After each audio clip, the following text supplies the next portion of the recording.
ఒక బిజినెస్ మెంటార్గా ఎంతో మందిని గమనిస్తూ ఉంటాను కదా. నిజమైన సంపద సృష్టించాలంటే ముందుగా మన మైండ్ సెట్లో ఎలాంటి మార్పులు రావాలో ఇక్కడ మనం డీకోడ్ చేద్దాం. ఇది కేవలం ఏదో ఒక వ్యక్తి కథ కాదు సుమా, మనందరి ఆలోచన విధానానికి అద్దం పట్టే ఒక ప్రాక్టికల్ కేస్ స్టడీ.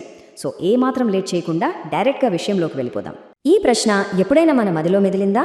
ఒక్కసారి గమనిస్తే కొందరు పగలు రాత్రి అనుకుంటా ఎంత కష్టపడినా అక్కడే ఆగిపోతుంటారు. కానీ మరికొందరు మాత్రం అద్భుతంగా ఎదిగిపోతారు. అసలు ఎందుకు ఇలా జరుగుతుంది? ఒక పూర్ మైండ్ సెట్ నుంచి ప్రాస్పరస్ మైండ్ సెట్కి మారాలంటే అసలు వెనుక ఉన్న మెకానిక్స్ ఏంటి? కేవలం శారీరక శ్రమ ఒక్కటే సరిపోతుందా, లేక మనసులో ఇంకేదైనా మ్యాజిక్ జరగాలా? ఇదే మనం ఈరోజు అనలైజ్ చేయబోతున్నాం. ముందుగా మొదటి భాగం, పేద మనస్తత్వం అనే వల. ఇక్కడే మన స్టోరీలోని ప్రధాన వ్యక్తి రాము పరిచయం అవుతాడు.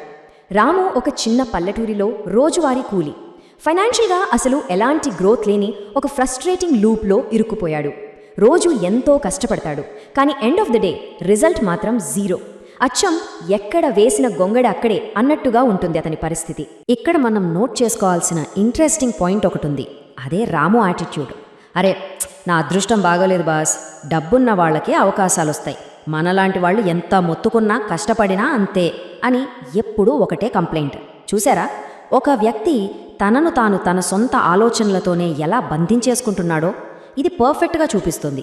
ఈ నెగటివ్ వాయిస్ ఉందే, అదే మన ఎదుగుదలను అడ్డుకునే అతి పెద్ద అదృశ్యపు గోడ.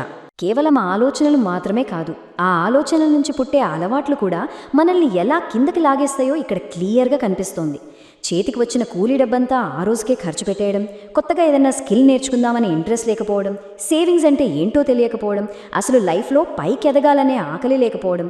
ఒక పూర్ మైండ్ సెట్ ఒక మనిషి డైలీ బిహేవియర్ని ఎలా కంట్రోల్ చేస్తుందో, డెవలప్మెంట్కి ఎలా బ్రేకులు వేస్తుందో చెప్పడానికి ఇదొక క్లాసిక్ ఎగ్జాంపుల్.